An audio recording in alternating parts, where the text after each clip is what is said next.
Assalamualaikum warahmatullahi wabarakatuh. Di sini saya perwakilan dari kelompok 12 akan mempresentasikan tentang konsep tasawuf, yaitu memahami roh, akal, nafsu, dan hati.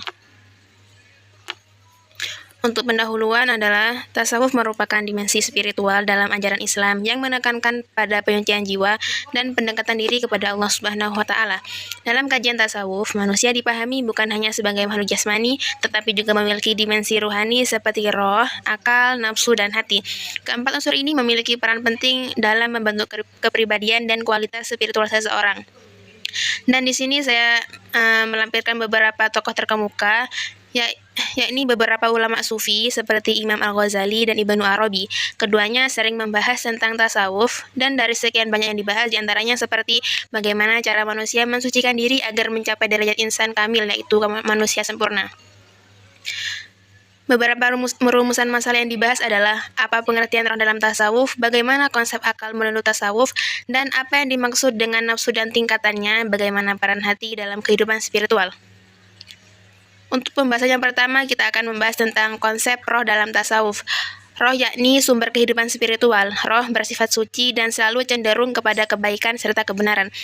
Para sufi memandang roh sebagai sarana untuk mengenal Allah. Semakin bersih jiwa seseorang, maka semakin kuat juga pancaran roh dalam dirinya.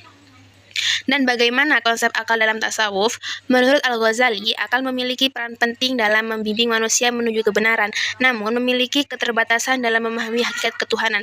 Oleh karena itu, akal harus dibimbing oleh wahyu dan hati yang bersih. Dalam tasawuf, akal tidak hanya dipahami sebagai alat logika, tetapi juga sebagai sarana untuk merenungi tanda-tanda kebesaran Allah.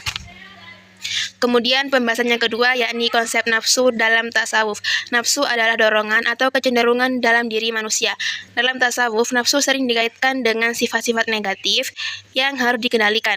Para ulama sufi membagi nafsu menjadi beberapa tingkatan. Yang satu, nafsu ammaroh, yakni nafsu yang selalu mendorong kepada kejahatan. Yang kedua, nafsu lawamah, yakni nafsu yang menyesali kesalahan. Yang ketiga yaitu nafsu mutmainnah, yaitu nafsu yang tenang dan senantiasa tunduk pada perintah Allah, yakni taat.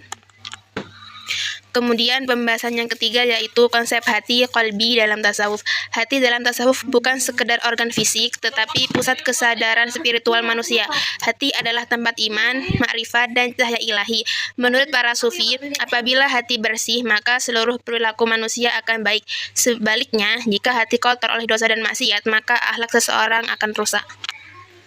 Kesimpulannya, dalam perspektif tasawuf, manusia terdiri dari unsur jasmani dan ruhani. Roh adalah unsur suci yang berasal dari Allah. Akal berfungsi sebagai alat berpikir, namun memiliki keterbatasan. Nafsu adalah dorongan yang harus dikendalikan melalui proses penyucian diri. Hati merupakan pusat spiritual yang menentukan kualitas iman seseorang.